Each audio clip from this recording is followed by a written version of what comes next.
नमस्कार दोस्तों, एक बार फिर से स्वागत है आपका मेरे चैनल वेल्थ क्रिएटर पे। तो आज हम एक और आईपीओ का डिटेल डिस्कशन करेंगे और जानेंगे इसके बारे में। आईपीओ का नाम है आर के स्वामी आईपीओ। बेसिकली ये कंपनी दोस्तों काम करती है डेटा एनालिसिस पे। तो बेसिकली जो इसका काम है कंपनी का, वो डेटा एनालिसिस करना है, यानी कि मार्केट रिसर्च करती है, एनालिसिस करती है, कलेक्शन करती है डेटा और about the specify market in condition help to business growing में। तो इसका डेटा जो होता है वो बिजनेस ग्रोइंग में काम आता है। मार्केटिंग इन्वॉल्व करती है, कस्टमर का क्या ट्रेंड है, कस्टमर की क्या नीड है, वांट है, उसको करती है एनालिसिस और बताती है कंपनी अपने कस्टमर्स को कि उनको कस्टमर्स को मार्केट से क्या चाहिए। तो इस टाइप से कंपनी का मेन काम है, डेटा एनालिसिस का काम है। और ये जो है इस कंपनी के बारे में जानेंगे दोस्तों डिटेल से। इस वीडियो के माध्यम से जानेंगे आईपीओ की पूरी डिटेल जानेंगे, आईपीओ फाइनेंशियल पैरामीटर जानेंगे कंपनी के, कंपनी क्या करती है, जीएमपी में क्या डिमांड चल रही है और इस आईपीओ में हमें अप्लाई करना चाहिए, अवॉइड करना चाहिए। पर उससे पहले आपको वीडियो को लाइक और सब्सक्राइब करना बिल्कुल नहीं भूलना है। अब आगे चलते हैं, वीडियो में बात करते हैं आर के स्वामी आईपीओ की दोस्तों। तो बेसिकली अगर हम देखेंगे तो ये कंपनी इनकॉर्पोरेट हुई थी 1973 में आर के स्वामी लिमिटेड के नाम से। और अगर इसका बिजनेस देखेंगे तो इंटीग्रेट करती है मार्केटिंग कम्युनिकेशन में, डेटा एनालिसिस में, फुल सर्विस मार्केट रिसर्च करती है और स्टडी करती है। तो बेसिकली अपने क्लाइंट को जो है आप कह सकते हैं एक तरीके से integrate market communication, customer data analysis करती है और फुल सर्विसेज मार्केट रिसर्च में करती है। अगर हम वही बात करें तो आर के स्वामी इज द डेटा ड्रिवन है, इंटेलिजेंट मार्केट सर्विस प्रोवाइडर है। और आप बात करें तो डिजिटल इनिशिएटिव करती है across all areas of the business, यानी बिजनेस इंप्रूवमेंट के लिए जो भी डेटा रिक्वायर्ड होता है और क्या क्या रिक्वायरमेंट होती है, इन शॉर्ट में बात करें तो वो ये अपने कस्टमर्स को प्रोवाइड कराती है। अगर बात करें तो फाइनेंशियल ईयर 2023 तक कंपनी पब्लिश कर चुकी है मोर देन 818 क्रिएटिव कैंपियन, यानी कि 818 कैंपियन जो है क्रिएटिव कर चुकी है on behalf of this client across various media में।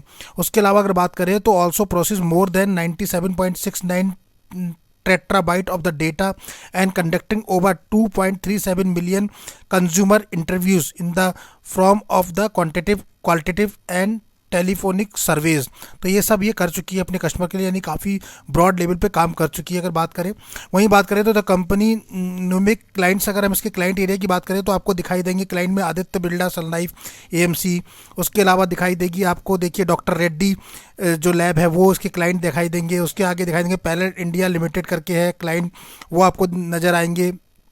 उसके अलावा अगर आप बात करें तो फ्यूजन जनरल करके है, उसके बाद जेमनी करके है क्लाइंट्स, फैट्स इंडिया लिमिटेड करके है, हेवल्स काफ़ी बड़ी कंपनी है वो आपको दिखाई देगी, हॉकिंस कुकवेयर लिमिटेड आपके इसके क्लाइंट है, हिमालय वेलनेस कंपनी इसके क्लाइंट है, हिंदुस्तान पेट्रोलियम कॉर्पोरेशन लिमिटेड है, ICICI Prudential Life Insurance Company Limited इसके वो है, आईएफबी इंडस्ट्री इसके हैं, महिंद्रा एंड महिंद्रा लिमिटेड इसके हैं, oil and natural gas corporation India यानी ओएनजीसी भी इसके क्लाइंट लिस्ट में आते हैं, रॉयल इनफ्लीट इसके क्लाइंट लिस्ट में आती है। आप बात करें श्रीराम फाइनेंस इसके क्लाइंट लिस्ट में टाटा प्ले लिमिटेड है, अल्ट्राटेक सीमेंट लिमिटेड है और यूनियन बैंक ऑफ इंडिया। तो काफ़ी बड़े बड़े दिग्गज जो है इसके क्लाइंट बेस में आते हैं। बात करें तो कंपनी के जो एम्प्लॉय टोटल 2391 हैं, अक्रॉस 12 ऑफिसेज है, 12 फील्ड ऑफिस है इसके और 12 सिटीज़ में 3 बिजनेस सेगमेंट में ये कंपनी काम कर रही है एज ऑन डेट। अब बात करें हम इसकी डेट्स की, तो डेट्स आपको देखने को जो मिलने वाली हैं वो मिलेंगी 4 मार्च से लेकर 6 मार्च के बीच में ये दिखाई देगा। फेस वैल्यू रखी गई है 5 रुपये पर शेयर के हिसाब से। प्राइस बैंड की अगर हम बात करें 270 रुपये से 288 रुपये पर शेयर रखा गया है। हमको अप्लाई करना है कट ऑफ प्राइस यानी 288 रुपये पे। लॉट साइज रखा गया है 50 शेयर का। टोटल इशू साइज की बात करें तो 423 करोड़ रुपये का है। कंपनी ने फंड जुटाने की कोशिश करी है, जिसमें से फ्रेश इशू की बात करें तो 173 है, यानी कि कंपनी ने जो कंपनी ग्रोथ के लिए केवल 173 करोड़ रुपये रखा है, जबकि ऑफर फॉर सेल्स की बात करें तो 250 करोड़ का है। तो यहाँ थोड़ा सा निगेटिव इंपैक्ट जाता है। इंप्लाइड डिस्काउंट की बात करें 27 रुपये पर शेयर रखा गया है। लिस्टिंग आपको एनएससी और बीएससी दोनों पे होती हुई दिखाई देगी। आप बात कर लें तो एक लॉट में आपको अगर रिटेल कैटेगरी की बात करें तो 50 शेयर दिखेंगे, जिसमें 14,400 रुपये आपको पे करना है। मैक्सिमम रिटेल में 13 लॉट अप्लाई कर सकते हैं। 650 शेयर मिलेंगे 1,87,000 रुपये। स्मॉल एचएनआई मिनिमम में 14 लॉट अप्लाई करेंगे, 700 शेयर मिलेंगे 2,01,000। मैक्सिमम जो है 69 लॉट अप्लाई कर सकते हैं, 3,450 और 9,93,000 रुपये देने होंगे। वहीं बिग एचएनआई में 70 शेयर का लॉट होगा, 3,500 शेयर मिलेंगे और 10,08,000 रुपये लगभग पे करने पड़ेंगे आपको। वहीं कंपनी के होल्डिंग पैटर्न की बात करें दोस्तों तो कंपनी के जो प्रमोटर्स आपको दिखाई देंगे वो हैं मिस्टर श्री निवासन के स्वामी यानी कि सुरेंद्र स्वामी जी और नरसिम्हन कृष्ण स्वामी जी यानी शेखर स्वामी जी, तो दोनों ही स्वामी फैमिली के पास है। प्री इश्यूएंस अगर होल्डिंग की बात करें तो 83% के लगभग है। तो यानी कि हम कुल मिला के कह सकते हैं कि 17% के लगभग इक्विटी पहले भी डाइल्यूट हो चुकी है। तो यानी कि कोई एंकर इन्वेस्टर या कोई और इन्वेस्टर के थ्रू जग गई है। और इसके बाद कितना रह जाएगा यह भी डिस्क्लोज नहीं किया है आईपीओ के आने के बाद। वहीं अगर रिजर्वेशन चार्ट की बात करें तो क्यूआईबी को 75% यानी क्यूआईबी के लिए काफी बड़ा पोर्शन दिया है। रिटेल के लिए सिर्फ 10% का ही पोर्शन ऑफर किया गया है और एचएनआई के लिए 15% का पोर्शन ऑफर किया गया है। तो यानी रिटेल कैटेगरी के लिए यहाँ थोड़ा सा कम कर दिया गया है 10% और क्यूआईबी के बढ़ गया है। फाइनेंशियल पैरामीटर की अगर बात कर ले तो फाइनेंशियल स्टेटमेंट लास्ट 3 ईयर्स के हम देखेंगे क्या कंपनी बोलती है और फाइनेंशियली कितनी स्ट्रांग है। तो वन बाय वन करके देख लेते हैं। तो लास्ट 3 ईयर्स के 21, 22, 23 का हम यहाँ एनालिसिस करेंगे लास्ट 3 ईयर्स के, और एक हाफ ईयरली है 30 सितंबर 2023 तक का। अगर 30 सितंबर 2023 तक की बात करें तो कंपनी के पास एसेट 252 करोड़ के लगभग है। रेवेन्यू की बात करें तो 142 करोड़ है। प्रॉफिट आफ्टर टैक्स की बात करें तो 7 करोड़ 93 लाख के लगभग है। नेटवर्थ कंपनी की 146 करोड़ है। रिजर्व और सरप्लस कंपनी के पास 28 करोड़ के लगभग है। और बोरिंग की अगर बात करें यानी कर्जा कितना है तो 51 करोड़ के लगभग कर्जा अभी है। अगर 3 साल की बात करें लास्ट 3 ईयर्स में कंपनी ने क्या परफॉर्म किया है तो एसेट पार्ट पे अगर हम बात करें तो काफी अच्छा दिखाई देगा आपको। 390 करोड़ था 21 में, 22 में बढ़ के हुआ 406 करोड़ और 23 में बढ़ के हो गया 313 करोड़। यानी कि कंपनी ने काफी अच्छी ग्रोथ दिखाई है। 390 करोड़ से जर्नी स्टार्ट करके 313 करोड़ के लगभग पे पहुंचाई। तो यहाँ थोड़ा सा डिप डाउन रहा है, 406 करोड़ अप गया है। लेकिन अगर आप देखेंगे तो 23 में थोड़ा सा डाउन चला गया है, यानी जिगजैग परफॉर्मेंस रही है। तो एवरेज या गुड परफॉर्मेंस कहेंगे। रेवेन्यू की बात करें तो 183 करोड़ था 21 में, 22 में हो गया है 244 और 23 में 299। यहाँ काफी अच्छा एक्सीलेंट परफॉर्मेंस दिया है, एक्सीलेंट ग्रोथ दी है। सीधे 183 से 299 यानी 300 करोड़ के लगभग, जस्ट डबल से ऊपर रेवेन्यू पीस में कंपनी ने काफी अच्छा परफॉर्म किया है। प्रॉफिट आफ्टर टैक्स की बात करें तो 3 करोड़ था 21 में, 22 में बढ़ के हो गया 19 करोड़ और 23 में 31 करोड़। तो यहाँ भी काफी अच्छा जंप अप दिया है कंपनी ने, काफी अच्छा एक्सीलेंट ग्रोथ दिया है। 3 करोड़ से 31 करोड़ की जर्नी सिर्फ 3 साल में ही कंपनी ने पूरी कर दी है। अभी नेटवर्थ की अगर हम बात करें दोस्तों तो नेटवर्थ भी कंपनी का 98 करोड़ था 21 में, 22 में बढ़ के 111 करोड़ 112 करोड़ के पहुंचा और 140 करोड़ के लगभग पहुंच गया 23 में। और इस हाफ ईयरली की बात करें तो 146 करोड़ आज की डेट में। तो नेटवर्थ में भी कंपनी ने काम किया और काफी अच्छा एक्सीलेंट परफॉर्मेंस निकाल के दिया है, जहां 98 करोड़ से आज की डेट में 146 करोड़ पे कंपनी खड़ी है। वहीं बात करें रिजर्व और सरप्लस की तो माइनस में रिजर्व थे कंपनी के पास 21 में, 22 में जो है बढ़ के 12 करोड़ के लगभग रिजर्व हो गए, 23 में 40 करोड़ के लगभग रिजर्व हो गए। तो रिजर्व पे भी अच्छा कमांड कंपनी ने दिया है और 40 करोड़ के लगभग reserve as on date 28 crore के रिजर्व कंपनी पे है।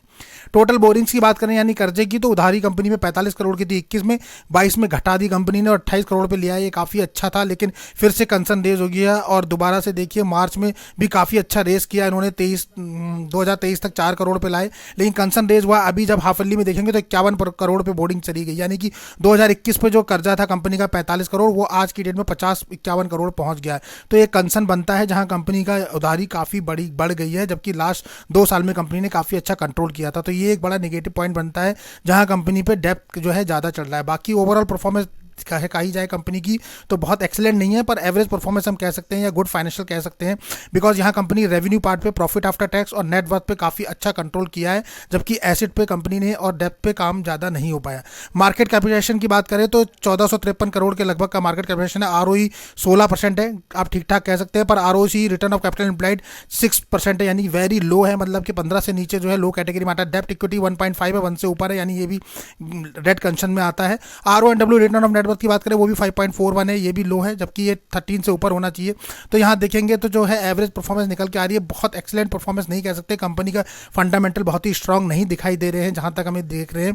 आरओसी की बात करें, आरओई की बात करें, डेप्ट इक्विटी की बात करें या फिर रिटर्न ऑफ नेटवर्थ की करें, सभी जो है डाउन ट्रेंड में है। ईपीएस की बात करें तो 7.03 है, पोस्ट आईपीओ जो है 3.14 होगा। पी रेशियो काफ़ी हाई है, 40.96 है, और आईपीओ आने के बाद 91 पे हो जाएगा। तो मुझे लगता है कि कंपनी ने वैल्यूएशन काफ़ी ज़्यादा मांगी है और ओके वैल्यूएशन नहीं दिया है, तो यहाँ स्कोप जो है लिस्टिंग गेन का काफ़ी कम छोड़ा है।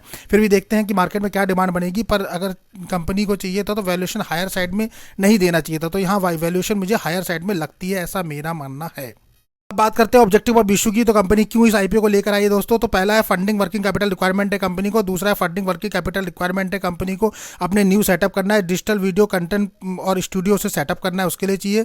तीसरा है फंडिंग इन्वेस्टमेंट आईटी इंफ्रा को डेवलप करने के लिए कंपनी को चाहिए, और material subsidiary Hansa research and Hansa consumer जो इक्विटी है इनके पास, उसको डेवलपमेंट करने के लिए चाहिए, जो आईटी फर्म है इनकी। और चौथा है फंडिंग चाहिए इन्हें setup for new customer experience, यानी कि एक न्यू कस्टमर एक्सपीरियंस सेंटर इन्हें ओपन करने हैं। Air computer telephonic interview centre जो है वो कंपनी को ओपन करनी है, तो उसके लिए फंडिंग चाहिए। और लास्ट है जनरल कॉर्पोरेट पर्पस। तो काफ़ी अच्छा है, कंपनी को अपने ग्रोथ के लिए खर्चा कर रहे हैं, लेकिन यहाँ ओएफएस का पोर्शन जो है वो काफ़ी ज़्यादा है, तो ये थोड़ा सा एक नेगेटिव इम्पैक्ट डालता है क्योंकि फ्रेश इक्विटी जो है काफ़ी कम है। अब इंपॉर्टेंट डेट्स की अगर हम बात कर ले तो एक बार नोट डाउन कर लीजिए सारी डेट्स आपको इंपॉर्टेंट। कल से ये आईपीओ आपको तो ओपन होता हुआ दिखाई देगा, यानी 4 मार्च कल इसका पहला दिन है, तो 4 से 6 मार्च के बीच में आपको ये आईपीओ ओपन रहेगा 3 डेज के लिए। अलॉटमेंट आपको देखने को मिलेंगे इस आईपीओ के 7 मार्च को, यानी 7 मार्च 2024 को आपको अलॉटमेंट पता लग जाएगा। और इनिशिएट ऑफ रिफंड अगर अलॉटमेंट नहीं मिलता है तो 11 मार्च तक आपके अकाउंट में रिफंड आ जाएगा। इफ़ इन केस अगर आपको अलॉटमेंट मिलता है तो डीमेट अकाउंट में आपके शेयर क्रेडिट की डेट भी 11 ही मार्च होने वाली है। अगर हम इसकी लिस्टिंग की बात करें कि लिस्टिंग कब होता हुआ दिखाई देगा, तो आपको ये एनएससी और बीएससी दोनों पे ही लिस्ट होता हुआ दिखाई देगा और उसका डेट है आपका 12 मार्च, तो यानी कि 12 मार्च को आपको लिस्टेड होता दिखाई देगा। तो आपको याद रखना है यूपीआई मैंडेट से कट ऑफ टाइम जो है शाम 5 बजे, 6 मार्च से पहले शाम 5 बजे तक करना है। ग्रे मार्केट की बात करें तो ग्रे मार्केट में दोस्तों काफ़ी अच्छी डिमांड नहीं बनी हुई दिख रही है, ऐसा कुछ दिख नहीं रहा अभी तक तो डिमांड नहीं थी, पर आज सुबह से डिमांड चालू हो गई। अब देखेंगे तो आर के स्वामी आईपीओ का 288 रुपये प्राइस बैंड रखा गया, 55 रुपये लगभग जीएमपी चल रही है, तकरीबन 20% का लिस्टिंग गेन आज की डेट में दिखा रहा है। फायर रेटिंग की बात करें तो 5/3 है, इशू साइज 423 करोड़ का है। 4 मार्च को ओपन होगा, 6 मार्च को क्लोज होगा, 7 मार्च को अलॉटमेंट आएंगे और 12 मार्च को आपको लिस्टिंग देखने को मिलेगी। ओवरऑल लिस्टिंग गेन की बात करें तो काफ़ी कम है, यानी कि 19 से 20% के क्राइटेरिया में चल रहा है, जबकि हमारा क्राइटेरिया जो है वो 20 से ऊपर है, तो हमारे क्राइटेरिया को टच कर रहा है। लेकिन फिर भी हम वेट और वॉच करेंगे क्योंकि मिनिमम जो अभी आजकल आईपीओ चल रहे हैं उनके हिसाब से इसका काफ़ी कम है और मुझे लगता है कि कम से कम 20 से 30 के बीच में सेफर रहेगा, यानी 30 से अगर ऊपर जाता है तो थोड़ा ठीक रहता है। तो हमें वेट और वॉच करना पड़ेगा और देखना पड़ेगा कि पहले दिन का सब्सक्रिप्शन स्टेटस क्या कहता है, तो उसके बाद ही हम डिसाइड करेंगे, क्योंकि 25 से 30% तो मिनिमम आना ही चाहिए, क्योंकि आजकल मार्केट बहुत ही वर्कटाइल है, कभी भी अप एंड डाउन पे चले जाता है, सडनली अप और सडनली डाउन, तो वहाँ कैसा लिस्टिंग आएगा कुछ कह नहीं सकते। तो इसलिए थोड़ा सा सेफर लेके हमें चलना पड़ेगा।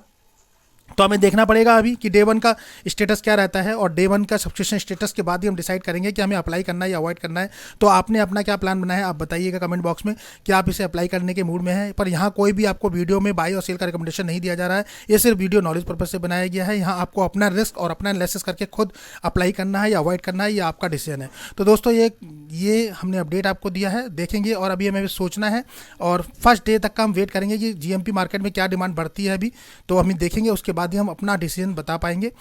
तो उसके अलावा अगर देखें तो लॉन्ग टर्म के लिए भी कंपनी बहुत ज़्यादा स्ट्रांग नहीं दिखाई दे रही है। तो बस एक छोटा सा अपडेट था दोस्तों, वीडियो पसंद आया तो उसको लाइक शेयर और सब्सक्राइब करना बिल्कुल ना भूलें। मिलते हैं ऐसी नेक्स्ट वीडियो में, तब तक के लिए नमस्कार।